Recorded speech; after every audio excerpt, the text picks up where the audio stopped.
അവിടുത്തെ സ്വഹാബത്ത് എന്താ പഠിപ്പിച്ചു കൊടുത്തു? അത്രയേ ഉള്ളൂ.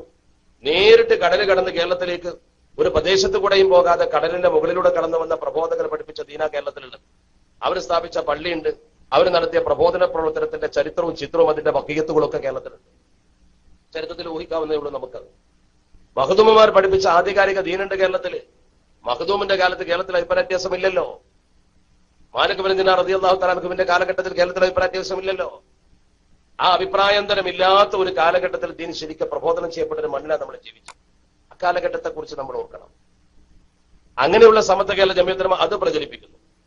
മറ്റൊന്ന്, അതിന് വിരുദ്ധമായി നടക്കുന്ന ഈ പ്രചരണങ്ങളെ സമത്വ ചെറുക്കുന്നു. രണ്ടാമത്തത്. മറ്റൊന്ന്, മതവിദ്യാഭ്യാസത്തിന് കോട്ടം തട്ടാത്ത വിധം ഭൗതിക വിദ്യാഭ്യാസത്തെ സമത്വ പ്രോത്സാഹിപ്പിക്കുന്നു. അതിന്റെ ഭരണഘടനയിൽ തന്നെ പറഞ്ഞ വാചകം മതവിദ്യക്ക് കോട്ടം തട്ടാത്ത വിധം ഭൗതിക വിദ്യ പ്രോത്സാഹിപ്പിക്കാൻ വേണ്ടത് ചെയ്യണമെന്ന്. ഇന്ന് ചെയ്യുന്നുണ്ടല്ലോ. മതവിദ്യക്ക് കോട്ടം തട്ടാത്ത വിധം ഭൗതിക വിദ്യ പ്രോത്സാഹിപ്പിക്കുന്നുണ്ട്. വിദ്യാഭ്യാസ ബോർഡാണെങ്കിലും സമത്വയാണെങ്കിലും ഭൗതിക വിദ്യാഭ്യാസം അരുത് എന്ന് സമത്വ പറഞ്ഞിട്ടില്ല. ഭൗതിക വിദ്യ സമസ്തയുടെ മദ്രസകളിൽ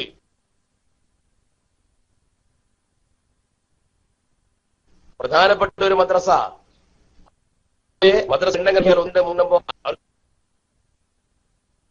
അവർക്ക് വേണ്ടി മാത്രം പെൺകുട്ടികളെ പഠിപ്പിക്കാൻ മാത്രം ഒരു മദ്രസ. എന്നിട്ടും സമത്വക്കെതിരെ പ്രചരണം നടന്നു. ശ്രീമസ്ലിം സമത്വ കേരള ജമിയത്തുൽ ഉലമയുടെ ഭരണഘടന പോലും മതവിദ്യക്കൊപ്പം ഭൗതിക വിദ്യ പ്രോത്സാഹിപ്പിക്കണമെന്ന് പറയുന്നു. പട്ടിക്കാട് ജാമിഅ നൂരിയ അറബിക് കോളേജിൽ ഫൈദി ബിരുദം കൊടുക്കുമ്പോൾ തൊട്ടപ്പുറത്ത് ബിടെക് ബിരുദം കൊടുക്കുന്ന സ്ഥാപനം നമ്മൾ ഉണ്ടാക്കി. രണ്ടും ഒരുമിച്ച് കൊണ്ടുപോകുന്നു സമത്വ കേരള ജമിയത്തുൽ ഉലമ. എന്നതുപോലെ സമത്വയുടെ ഭരണഘടനയിൽപ്പെട്ട നാലാമത്തെ പ്രധാനപ്പെട്ട ഒന്നാണ് മുസ്ലിം മതം സാമൂഹികവുമായ അവകാശ അധികാര സംരക്ഷണം.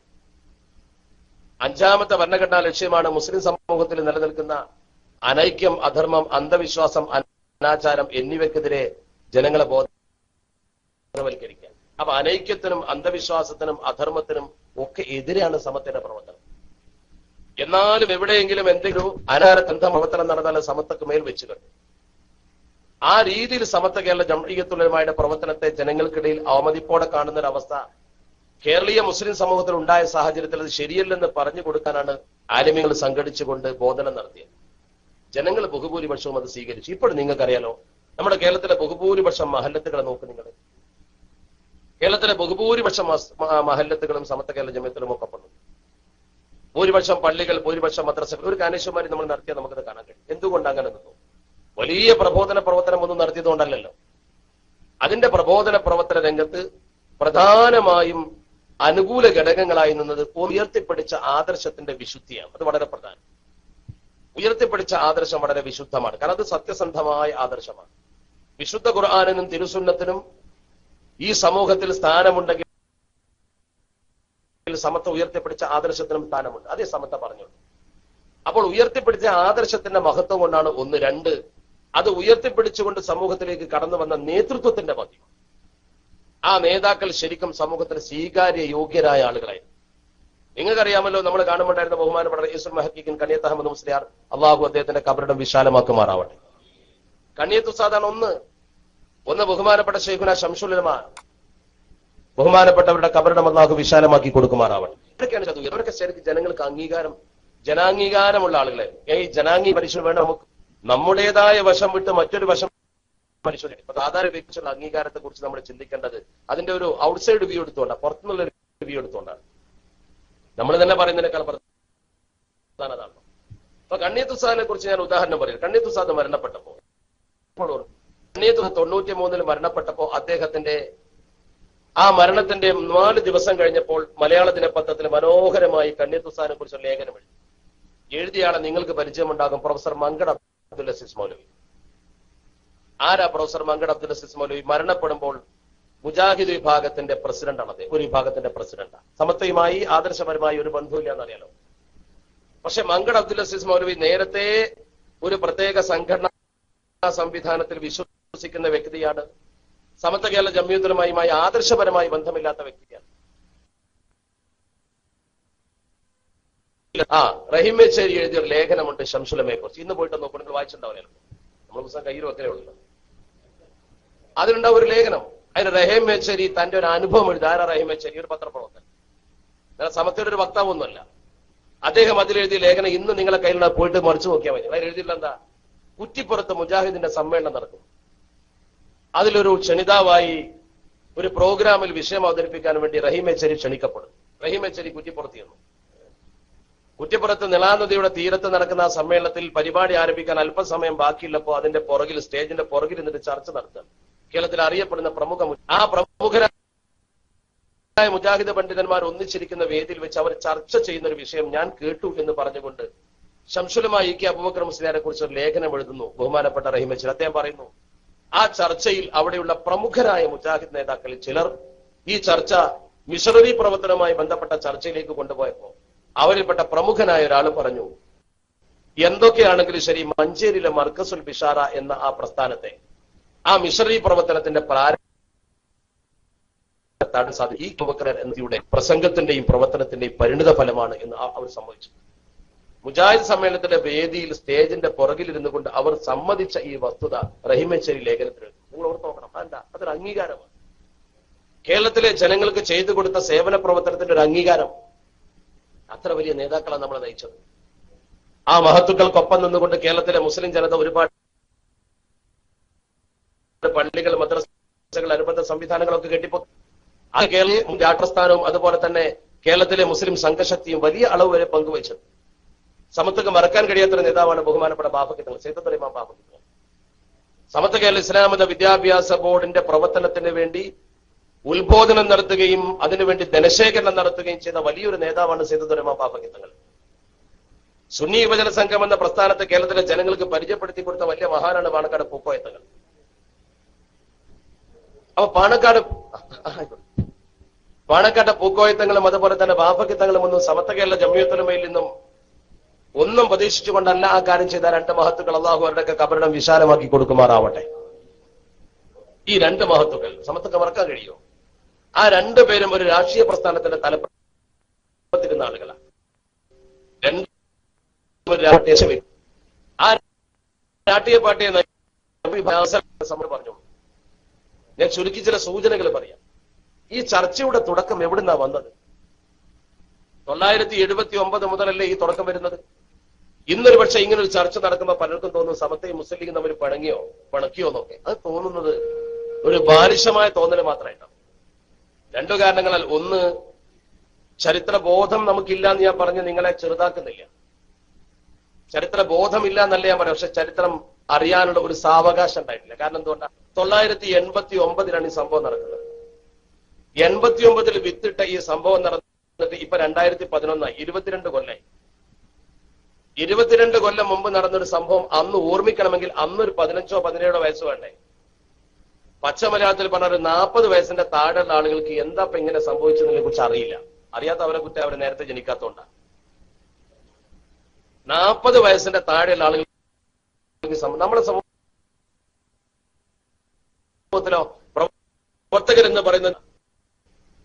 അപ്പോ രണ്ട് മതസംഘടനകൾ, രണ്ട് പണ്ഡിത വൃന്ദം, അത്ര മാത്രമേ അവർ മനസ്സിലാക്കിയിട്ടുള്ളൂ. ഞാൻ പഴയ കഥകൾ പറഞ്ഞുകൊണ്ട് വ്രണപ്പെടുത്തുകയോ ഒരു യോജിപ്പിന്റെ വക്കത്ത് വെച്ചുകൊണ്ട് അല്ലെങ്കിൽ യോജിപ്പിന്റെ സാധ്യതകളെ തള്ളിക്കളയുകയല്ല. നാളെ ഈ നമുക്ക് യാതൊരു തർക്കമില്ല. പക്ഷെ മനസ്സിലാക്കേണ്ട പ്രധാനപ്പെട്ട ഒരു കാര്യമുണ്ട്. എന്താണ് അന്ന് ഇവർ കൊണ്ടുവന്ന ചർച്ച? ആ ചർച്ച മനസ്സിൽ സൂക്ഷിക്കുന്ന അതേ നേതൃത്വം, അവരുടെ ഉള്ളുകള്ളികളും അവരുടെ പ്രവർത്തനങ്ങളും ശരിക്കും അറിയാവുന്ന ഒരു നേതൃത്വം നമ്മുടെ സൈലുണ്ട്. മനസ്സിലാക്കണം നമ്മൾ. അവരന്ന് പറഞ്ഞ എന്താ? അന്ന് ഏറ്റവും പ്രധാനമായി ഉന്നയിക്കപ്പെട്ട രണ്ട് പ്രധാനപ്പെട്ട കാര്യങ്ങൾ എന്താ? ഒന്ന്, പാണക്കാട് സയ്യിദ് കുടുംബത്തെ അംഗീകരിച്ചുകൊണ്ട് മുസ്ലിം രാഷ്ട്രീയ സംഘശക്തിയുടെ തലപ്പത്തിരിക്കുന്ന ആളുകൾ പറയുന്നതനുസരിച്ചുകൊണ്ട് സമത്വയെ ചലിപ്പിക്കുന്നു എന്നായിരുന്നു ഒന്നാമത്തെ ആരോപണം. പാണക്കാട് എന്ന് പറയുന്നതിനനുസരിച്ച് സമത്വയെ ചലിപ്പിക്കുന്നു, അതാണ് ഒന്നാമത്തെ ആരോപണം.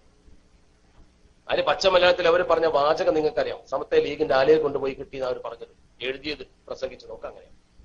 രണ്ടാമത് പറഞ്ഞത് ശരീഅത്ത് സംവാദ കാലഘട്ടത്തിൽ എല്ലാ വിഭാഗവുമായി യോജിച്ച് തെറ്റായിപ്പോയി, മതസംഘടനകളെ മുഴുവൻ ഒന്നിച്ചിരുത്തിയത് തെറ്റായിപ്പോയി എന്നവർ. ഇത് രണ്ടിനും സമത്വ എതിർത്തു. ഇന്ത്യയിലെ മുസ്ലിങ്ങളുടെ ശരീഅത്ത് ചോദ്യം ചെയ്യപ്പെട്ട സന്ദർഭത്തിൽ ഒന്നിച്ചു നിൽക്കണം എന്ന് സമത്വ പറഞ്ഞു. ഒന്നിച്ചു നിൽക്കണമെന്ന് സമത്വ ഇപ്പോഴും സമത്വ അതാ പറയുന്നത്. മുസ്ലിങ്ങളുടെ പൊതുപ്രശ്നത്തിൽ ഒന്നിച്ചു നിൽക്കണം. ഈ ഒരൊറ്റ പ്രശ്നത്തിന്റെ പേരിൽ സമത്വ കേരള ജംഇയ്യത്തുൽ ഉലമ എത്ര വിമർശിച്ച് പുസ്തകം എഴുതി, പ്രസംഗിച്ചു, ലേഖനങ്ങൾ എഴുതി, ഒരുപാട് പ്രശ്നങ്ങൾ ഉണ്ടായി. ശരീഅത്ത് പ്രശ്നത്തിന്റെ പശ്ചാത്തലത്തിലാണ് ഈ കുഴപ്പങ്ങൾ മുഴുവൻ നടന്നിട്ടുള്ളത്. അന്നത്തെ ചരിത്രം അറിയുന്ന പഴയകാല നേതാക്കൾക്കൊക്കെ അറിയാം. യോജിച്ച് നിൽക്കാൻ പാടില്ല, സമത്വം വേറിട്ട് നിൽക്കണം എന്ന് അവരെ വാദം. അവർ വാദിക്കുന്ന വാദവും സമത്വം വേറിട്ട് തന്നെ നിൽക്കണമെന്നാണ് പറയുന്നത്. ഇന്നലെ എഴുതിയ ലേഖനത്തിലും ഒരു രാഷ്ട്രീയ പാർട്ടിക്കുള്ളിൽ വിദഗ്ധക്കാരുണ്ട് എന്ന് പറഞ്ഞുകൊണ്ട് ആ പാർട്ടി ആക്ഷേപിക്കുന്ന സ്വരങ്ങളുണ്ടല്ലോ. എന്താ കാരണം? അവരുടെ ലക്ഷ്യം അതാണ്. അടിസ്ഥാനപരമായി പഠിക്കുകയും വായിക്കുകയും ചെയ്യുന്ന ആളുകൾക്കറിയാം. ഞാൻ പറഞ്ഞു വരുന്ന വസ്തുതകൾ വ്യക്തമായി നിങ്ങൾ മനസ്സിലാക്കണം, വിശദീകരണം പിന്നീട് വരും. രണ്ടാമത്തെ ഒരു കാര്യം പറഞ്ഞാൽ എന്താ, ഈ രാഷ്ട്രീയ പാർട്ടിയുടെ ആളുകളായി മാറിയിരിക്കുന്നു എല്ലാവരും എന്നാണ്. സത്യം പറഞ്ഞാൽ പാണക്കാട് സയ്യിദ് കുടുംബത്തിന് ഒരു സമാന്തരം ഉണ്ടാക്കുന്ന രീതിയാണ് അവർ ആദ്യം ചെയ്തത്. ആ ഒരു സമാന്തരം ഉണ്ടാക്കുന്നത് ഏറ്റവും ചുരുങ്ങിയത് പിന്നീട് ഇവിടെ സംഭവിച്ച ഓരോ കാര്യങ്ങളും നിങ്ങൾ വിലയിരുത്തി നോക്കും. ഈ സമൂഹത്തിൽ സംഭവിക്കാൻ പാടുണ്ടായിരുന്നു. പാണക്കാട് സയ്യിദ് മുഹമ്മദ് അലി ശിഹാബ് തങ്ങൾ കാദിയായ ഒരു മഹല്ല്, അല്ലെങ്കിൽ അങ്ങനെയുള്ള ഒരുപാട് മഹൽ, ഉദാഹരണം മലപ്പുറം ജില്ല, തങ്ങൾ ഒരുപാട് മഹല്ലത്തിന്റെ കാദിയായ ഒരു ജില്ലയിൽ ഒരു ജില്ലാ കാദിയെ അതിന്റെ മേലെ അവരോധിക്കാൻ മുസ്ലിം സംഘടനയിൽ മുജാഹിദോ ജമാഅത്തെ ഇസ്ലാമിയോ ഏതെങ്കിലും ഒരു സംഘടന തയ്യാറായോ? നിങ്ങൾ പറ. തങ്ങൾ കാദിയായ നൂറുകണക്കിന് മഹലുള്ള ഒരു ജില്ലയിൽ ഒരു പുതിയ ജില്ലാ കാദി നമുക്ക് സ്വീകരിക്കാൻ പറ്റുമോ? നിങ്ങൾ ആലോചിക്കും. പാണക്കാട് തങ്ങളുടെ വ്യക്തിത്വത്തെ ചോദ്യം ചെയ്യുന്ന ഏർപ്പാടില്ല. തങ്ങൾ കാദിയായ മഹല്ലത്തിൽ അതിന്റെ മേലെ ഒരു ജില്ലാ കാദി, അതൊരു സംവിധാനം തന്നെ ദീനിലില്ലാത്തതാ. ജില്ലാ കാദി എന്ന് പറഞ്ഞൊരു ഏർപ്പാട്. അഹ്ലുൽ ഹല്ലി വൽ അഖ്ദി എന്ന് പറയുന്ന മഹല്ലത്തിന്റെ ഭാരവാഹികൾ കാദിയെ തെരഞ്ഞെടുക്കുന്ന ഏർപ്പാടെ കിതാബിലൊക്കെ പറഞ്ഞിട്ടുള്ളൂ. ഇവർ ചെയ്തതോ ജില്ലാ കാദി ഒന്നിച്ചൊരു പ്രഖ്യാപനം നടത്തി, ഇന്നാൾ ഇന്ന ജില്ല, ഓരോരുത്തരങ്ങനെ ഗവൺമെന്റ് പോസ്റ്റ്, കലക്ടർമാരെ പോസ്റ്റ് ചെയ്യുന്ന മാതിരിയാണ് പോസ്റ്റ് ചെയ്ത്.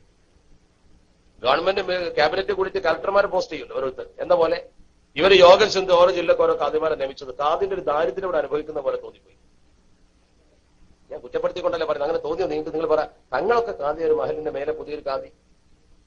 കാലങ്ങളായി നമ്മുടെ നാട്ടിൽ ഒരു പാരമ്പര്യമുണ്ട്. കോഴിക്കോട് വലിയ കാദി സെയ്ദ് ശിഹാബുദ്ദീൻ ബിച്ചുകോത്തങ്ങളുടെ കാലത്ത് അദ്ദേഹം ശിഹാബ് ഇവർ രണ്ടുപേരും ആലോചിച്ചിട്ട് മാസം ഉറപ്പിക്കും, അത് ഉറക്കും. ആ മാസം ഉറപ്പിക്കുന്നിടത്ത് ഇവരൊരു പടി മുന്നോട്ട് ചാടിയിട്ട് മീഡിയകളെ സ്വാധീനിച്ചുകൊണ്ട് പുതിയൊരു മാസം ഉറപ്പിക്കൽ പദ്ധതി എന്തിനാ ആവശ്യം ഉണ്ടായിരുന്ന സമൂഹത്തിൽ? അതൊരു ഭിന്നിപ്പിന്റെ തുറക്കല്ലേ? മാസം ഉറപ്പിക്കുന്ന വിഷയത്തിൽ കേരളത്തിലെ മുസ്ലിമീങ്ങൾക്ക് വല്ല ദാരിദ്ര്യം ഉണ്ടായിരുന്നു? കോഴിക്കോട് ഗാദി പറയും, പാണക്കാട് എന്ന് പറയും, തീർന്ന വിഷയം, അവിടെ കഴിഞ്ഞു. വിദേയി പ്രസ്ഥാനക്കാർ അവര് വേറെ പറയും. അങ്ങനെയാണ് ഹിലാൽ കമ്മിറ്റി ഒന്ന് പറയും, അവിടുന്ന് ഹിജറ പോയ ആൾക്കാർ ഹിജറ ഹിലാൽ കമ്മിറ്റി വേറൊന്ന് പറയും. ഒന്നും സംഭവം അങ്ങനെ സ്വീകരിക്കാറില്ലല്ലോ. അതൊക്കെ അങ്ങനെ നടന്നു പോകും. പക്ഷെ പാണക്കാട് എന്ത് പറയുന്നു, കോഴിക്കോട് ഗാദി എന്ത് പറയുന്നു, ആ വിഷയം അവിടെ തീരും. വിഷയത്തിൽ അത്ര ഉണ്ടായിരുന്നു. അതിന് പുറമെ പുതിയൊരു ചിന്താഗതി എന്നാ വന്നത് നമ്മുടെ കേരളത്തിൽ? നിങ്ങൾ ഓരോരുത്തരും ചിന്തിച്ചു നോക്കും. ഇലക്ഷനുമായി ബന്ധപ്പെട്ട വിഷയം വരുമ്പോൾ കേരളത്തിലെ മുസ്ലിങ്ങളെ സംബന്ധിച്ചിടത്തോളം സമത്വക്ക് ഒരു പൊതുനയുണ്ട്. സമത്വയുടെ പൊതുനയം എന്താ? വ്യക്തിപരമായ രാഷ്ട്രീയ മാർക്കറ്റിൽ അവരത് കൊണ്ടു നടന്നോട്ടെ. പിന്നെ മൊത്തത്തിൽ സമത്വത്തിൽ താല്പര്യം. സമത്വത്തിൽ ഒരുപാട് ആളുകൾ മുസ്ലിം ലീഗിന്റെ അനുഭാവികളാണ്, അല്ലെങ്കിൽ പ്രവർത്തകരാ, അല്ലെങ്കിൽ നേതാക്കളാണ്. എന്നാൽ അല്ലാത്തവർ സമത്വയിലുണ്ട്. ഏതുപോലെ രണ്ടും തമ്മിലുള്ള ബന്ധം എന്ന് പറഞ്ഞാൽ മുസ്ലിം ലീഗുകാർ മുഴുവൻ സമത്വക്കാരല്ല, സമത്വയിലുള്ളവർ മുഴുവൻ മുസ്ലിം ലീഗുകാരുമല്ല. പക്ഷെ ഭൂരിപക്ഷം ആളുകളും രണ്ടിലും ഒരുപോലെയാണ്. മുസ്ലിം ലീഗിലുള്ള ഭൂരിപക്ഷം സമത്വക്കാരാണ്, സമത്വയിലുള്ള ഭൂരിപക്ഷവും മുസ്ലിം ലീഗുകാരാണ്. എന്നാൽ രണ്ടിലും അല്ലാത്തവരുണ്ട്. KNMന്റെ പ്രവർത്തകർ മുസ്ലിം ലീഗിലുണ്ട്, അവരെ തള്ളി പറയാൻ മുസ്ലിം ലീഗിന് പറ്റില്ലല്ലോ. മുസ്ലിം ലീഗ് അല്ലാത്ത രാഷ്ട്രീയ പാർട്ടിക്കാർ സമത്വയിലുണ്ട്. അവരവരുടെ പ്രവർത്തനവുമായി അങ്ങനെ പോകുന്നു, ഓരോ പ്രദേശത്തിനനുസരിച്ച് നിൽക്കും, അത്രയേ ഉള്ളൂ. മതവിരുദ്ധമല്ലാത്ത പ്രവർത്തനങ്ങളൊക്കെ പറയില്ലേ, പണ്ഡിതന്മാർക്ക് മനസ്സിലാകുന്ന ഒരു ഭാഷയാണ് അത്. പണ്ടേ നടന്നു പോരുന്നൊരു സംഗതി, ഒരു തർക്കമില്ല. ഈ ഇരിക്കുന്ന മുഴുവൻ ആളുകളും സമത്വ കേരള ജമിയത്തുമായി ബന്ധമുള്ള ആളുകളാണെങ്കിൽ എല്ലാവരും ഒരേ രാഷ്ട്രീയ പാർട്ടിക്കാരായിക്കൊള്ളുന്നില്ല, ആവണമെന്ന് സമത്വ പറയുന്നില്ല. പക്ഷെ മുസ്ലിം സംഘശക്തിക്ക് ഒരു വിലയുണ്ട് കേരളത്തിൽ. പാണക്കാട് സയ്യിദ് കുടുംബത്തിന്റെ നേതൃത്വത്തിലാണ്. പാണക്കാട് നിങ്ങൾ വളരെ ഗൗരവത്തോടു കൂടി സമത്വ കേരള ജമിയത്തുമായിട്ട് നേതൃത്വരംഗത്തുണ്ട്. അദ്ദേഹത്തെ എന്നും സമത്വ മാനിക്കുകയും സമത്വ അദ്ദേഹവുമായി കാര്യങ്ങൾ ആലോചിക്കുകയും അങ്ങോട്ടും ഇങ്ങോട്ടും മുഷാവറ നടക്കുകയും ഇന്നും സമത്വയുടെ മുഷാവറ മെമ്പറാണ് സയ്യിദ് അലി ശിഹാബ് തങ്ങൾ. അദ്ദേഹത്തിന്റെ സാന്നിധ്യത്തിൽ ചർച്ച നടക്കും, അദ്ദേഹം അഭിപ്രായങ്ങൾ പറയും. സമത്വയുടെ മുഷാവറ മെമ്പർമാരെ പോലെ ഒരു പണ്ഡിതനായ അദ്ദേഹം, ഫൈസി ബിരുദമെടുത്ത ഒരു പണ്ഡിതനാണ് പാണക്കാട് തങ്ങൾ. അന്നസറിന് ബിരുദമെടുത്ത ഒരു പണ്ഡിതനായിരുന്നു ബഹുമാനപ്പെട്ട സയ്യിദ് മുഹമ്മദ് അലി ശിഹാബ് തങ്ങൾ. ആ രീതിയിലുള്ള ഒരു പണ്ഡിതൻ എന്ന രീതിയിൽ തന്നെ സമത്വയിൽ അംഗത്വമുള്ള ഒരു നേതാവാണ് ബഹുമാനപ്പെട്ട സയ്യിദ് ഹൈദർ അലി ശിഹാബ് തങ്ങൾ. അള്ളാഹു അദ്ദേഹത്തിന് ദീർഘായുസ്സുമായ ആഫിയത്ത് നൽകുമാറാവട്ടെ. അത്തരമൊരു നല്ല ബന്ധം നിലനിൽക്കുന്ന ഒരു പ്രദേശത്ത് ഇങ്ങനെ ചർച്ച കൊണ്ടുവരുമ്പോൾ നിങ്ങൾ ചിന്തിക്കണം, അതിന്റെ കാര്യം എന്താ? യഥാർത്ഥത്തിൽ നമ്മുടെ കേരളക്കരയിൽ കമ്മ്യൂണിസ്റ്റ് പ്രസ്ഥാനത്തിന്റെ വളർച്ചക്ക് ഊക്ക് നൽകിയത്, അല്ലെങ്കിൽ ശക്തി നൽകിയതാരാ? നിങ്ങൾ പരിശോധിക്കും. ആ കമ്മ്യൂണിസം എന്ന് പറയുന്ന ഒന്ന് സത്യത്തിൽ നമ്മുടെ ആളുകൾക്ക് ഒരു അലർജി പോലെ നിന്നിരുന്നൊരു സമയമുണ്ടല്ലോ. ആ സമയത്ത് അതിനെ ജനങ്ങളിലേക്ക് ഇറക്കി കൊണ്ടുവന്നതാരാ? അതിന് ഊർജം പകർന്നു കൊടുത്തതാരാ? കേവല രാഷ്ട്രീയ നേട്ടത്തിന് വേണ്ടി മാത്രമല്ല ചെയ്തത്. അങ്ങനെയല്ലേ നമ്മുടെ കേരളത്തിൽ ആദ്യമായി സുന്നി പാർലമെന്ററി ബോർഡ് രൂപീകരിക്കപ്പെടുന്നത്? എന്തിനാ സുന്നികൾക്ക് 79 പാർലമെന്ററി ബോർഡ് ഉണ്ടായത്? പാർലമെന്ററി ബോർഡ് തന്നെ രാഷ്ട്രീയ പാർട്ടിക്ക് മതി. സമത്വക്ക് എന്തിനാ പാർലമെന്ററി ബോർഡ്? പാർലമെന്ററി ബോർഡ് രൂപീകരിച്ചു എന്ന് മാത്രമല്ല, ഇന്നവരെ ജയിപ്പിക്കണം, ഇന്നവരെ തോൽപ്പിക്കണം എന്ന പട്ടിക പ്രസിദ്ധീകരിച്ച് പരസ്യമായിട്ട് നമ്മുടെ നാട്. ഇന്ന ആൾക്കാരെ ജയിപ്പിക്കണം, ഇന്ന ആൾക്കാരെ തോൽപ്പിക്കണം. എനിക്ക് ഓർമ്മയില്ല, കൊണ്ടോട്ട് നിയോജക